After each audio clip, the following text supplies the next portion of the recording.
everybody. Thank you for being here. The topic that I'm covering today is utopian society, how emotions and efficiency should overlap and not undermine each other.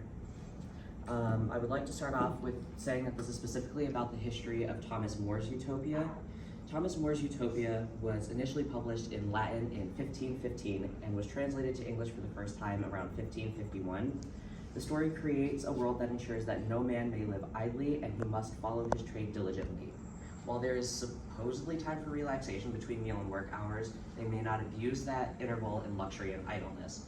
Essentially, even if you're not working, you're working. So I think that's something we are all extremely familiar with, especially college students. More's Utopia is one of the first written pieces creating an imaginative good place or a perfect place geared toward a specific group of people. Utopia focuses on workforce efficiency instead of personal desire, and despite the ideas of creating a place for all, the island of Utopia also emphasizes its opposite, dystopia. I'd also like to cover just overall the genre of Utopia, which is, this story is where that genre comes from.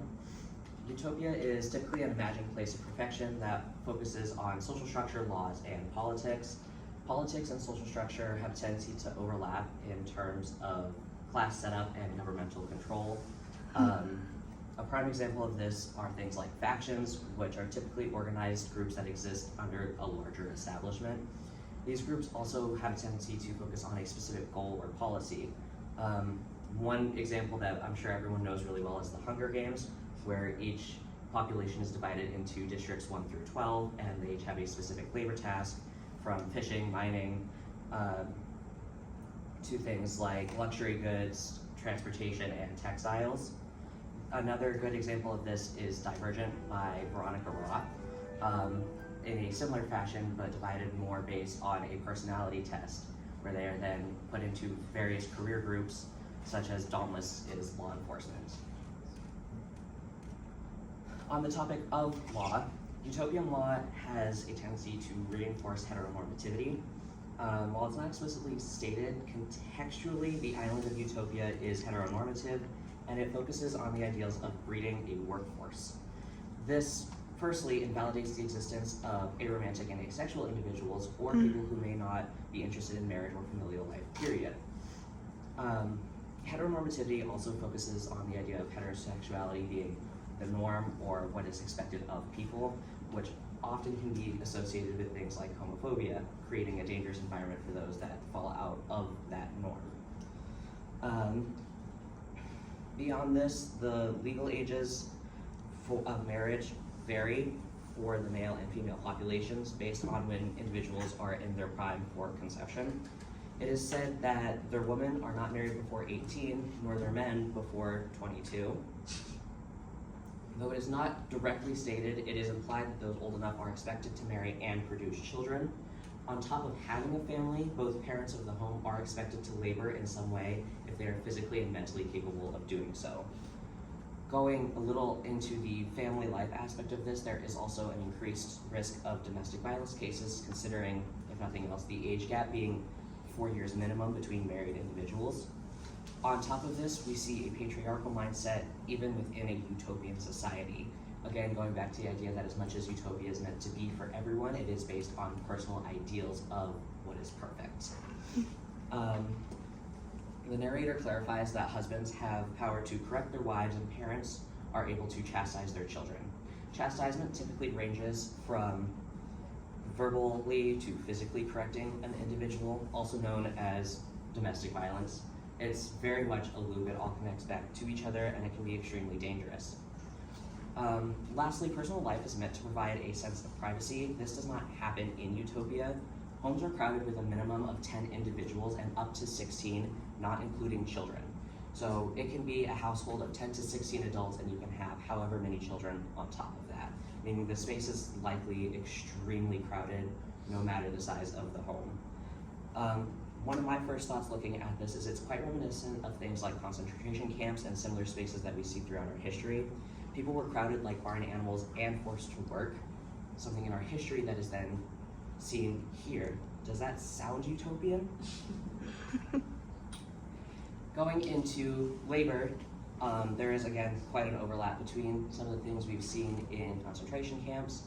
Workforces are extremely important to any society, but it should not be to a point where there is a lack of decision and personal investment for each laborer. If you are not able to enjoy your work, it can become numbing. Whilst many parents and children share similar interests due to the child being raised by said adult, there are also many cases where interests are dissimilar. In this society, children are expected to follow their parents' footsteps. Utopia ignores any implications of personal identity, instead focusing on the idea that the same trade should generally pass down from father to son. The only exception to this is if any man's genius lies another way, he is, by adoption, translated into a family that deals in the trade to which he is inclined. So imagine being like, you could be this 5 to 10-year-old kid even, and then suddenly you're pulled from your home because your intellect doesn't necessarily align with your family's values. Neither of these options should be the norm, as it, at very, the minimal aspect, it can stifle individuality. The deeper side of things leads to a traumatized child. How would you feel being pulled from the only home you know because, again, your intellect doesn't align? The only upside that I have been able to find to Utopia's workforce is they are expected to work 6 hours a day total. This is split into 3 hours in the morning, 2 hours for a meal, and another 3 hours in the afternoon. However, Utopians are expected to continuously educate themselves during their evening leisure time instead of focusing on familial development or similar things like that. So instead of just getting to, hang out with your kids, hang out with your spouse or whatever, you are expected to read books or attend lectures, things like that. This means that most families are not attached to each other and will act more like labor machines, which is exactly what this society wants. Even within the law, there is an aspect that focuses on labor instead of rehabilitation for criminals. Slavery is a common punishment, for as that is no less terrible to the criminals themselves than death. So the Utopians think that preserving them in a state of servitude is more to the benefit of the Commonwealth. You don't get a chance to rehabilitate unless you are actively improving in this workforce. And even then, if a criminal relapses after they are once pardoned, they are punished with death. Essentially, laborers are important as long as they continue to be efficient. If they go past this, if they are continuously committing crimes, they are no longer seen as useful and therefore executed. The next thing that I would like to talk about is how Utopia is authoritarian. Utopia is controlling even outside of a general workday. Utopian clothing, for example, are the same sort with no other distinctions except what is necessary to distinguish between the two sexes and the married and unmarried. If individuals cannot be distinct, they are more likely to fall in line as they are constantly being dehumanized. This is a concept we've seen in our world history, again, primarily in concentration camps or anything else along those lines. So the example that I have up here, as you can see, it's very utilitarian, very one note. You can't identify anyone as it is the same color, the same general shape. It is meant to not be form-fitting, so you can't individualize yourself in any aspect. Beyond this, even in their travels, citizens are unable to have any form of vacation. In fact, if they stay in any place longer than a night, each follows his proper occupations and is very well used by those of his own trade. Meaning, if you're going out, like you've got a little horse-drawn carriage, which is something that is common in this society, and you are going to be staying in another town on the island for 2 nights, you are expected to work the day between as you would if you were at home. There is no relaxation. On top of this, there are also no places of public leisure, noting no taverns, no alehouses, nor any other occasions of corrupting each other or forming themselves into parties. This is where we begin to see a very heavy surveillance aspect, connecting back to the idea of authoritarianism.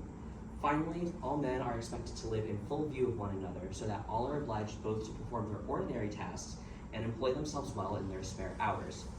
Everyone is expected to follow the same rules, to never want or beg, and live equally. Leisure is not an option for those part of this not so well-oiled machine. It is important to note that Utopia is different for each individual, meaning we can continue to find discrepancies in the ideal of others and ourselves. Even in this presentation, There are a lot of notions that come from my personal interpretation of the story. Even so, utopia may seem familiar to us as we look at our society today. Why does the idea of a 6-hour workday sound idealistic to us? Why are so many people likely numb to the topic of heteronormativity and forced labor?